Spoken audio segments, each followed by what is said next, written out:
गांव की शांत सुबह में हल्की धुंध फैली हुई थी। मिट्टी की गलियों में पक्षियों की मीठी आवाज गूंज रही थी और सूरज की पहली किरणें खेतों पर सुनहरी चादर बिछा रही थीं। उसी गांव में एक बुजुर्ग दादाजी रहते थे, जिनका जीवन बहुत साधारण था, लेकिन दिल बेहद दयालु था। हर रोज की तरह दादाजी सुबह सुबह अपनी लकड़ी की छड़ी लेकर सैर पर निकलते थे।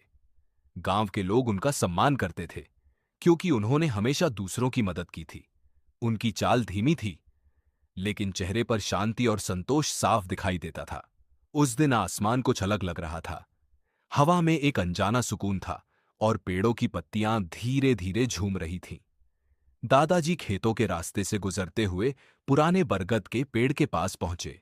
तभी बरगद के नीचे उनकी नजर एक चमकते हुए पत्थर पर पड़ी। वह साधारण पत्थर जैसा नहीं था।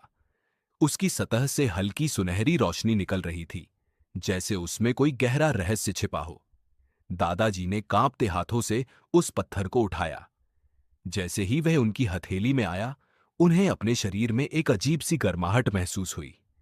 उनके मन में शांति और आश्चर्य दोनों एक साथ भर गए।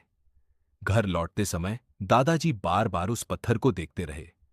उन्हें समझ नहीं आ रहा था कि यह क्या है, लेकिन उनके मन में कहीं गहरे ये एहसास था कि यह कोई साधारण चीज नहीं है।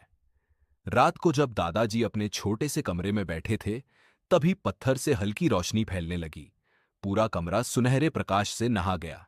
दादाजी की आंखों में डर और उत्सुकता दोनों एक साथ दिखाई देने लगे। तभी उन्हें ऐसा महसूस हुआ जैसे कोई अदृश्य शक्ति उनके मन की बातें सुन रही हो।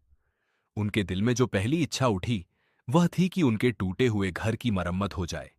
अगले ही पल बाहर तेज हवा चली। सुबह जब दादाजी बाहर निकले, तो उनका पुराना टूटा घर बिल्कुल नया दिखाई दे रहा था। दीवारें चमक रही थीं, छत मजबूत थी और आंगन पहले से कहीं सुंदर था। दादाजी हैरान रह गए। अब उन्हें विश्वास हो चुका था कि यह पत्थर जादुई है, लेकिन उनके मन में लालच नहीं था। उन्होंने सोचा कि अगर यह शक्ति सच में है, तो इसका उपयोग केवल अच्छे कामों के लिए होना चाहिए। गांव में एक गरीब किसान था, जिसकी फसल सूख चुकी थी। दादाजी ने पत्थर हाथ में लेकर उसके खेतों के लिए भरपूर बारिश की कामना की। उसी रात बादल घिर आए। सुबह तक खेतों में पानी भर चुका था और सूखी फसल फिर से हरी दिखने लगी। किसान की आंखों में खुशी के आंसू थे। धीरे धीरे लोग दादाजी के पास अपनी परेशानियां लेकर आने लगे। कोई धन मांगता, कोई बीमारी ठीक करने की प्रार्थना करता। दादाजी हर किसी की मदद करते रहे और कुछ ही समय में गांव में खुशहाली आ गई। घर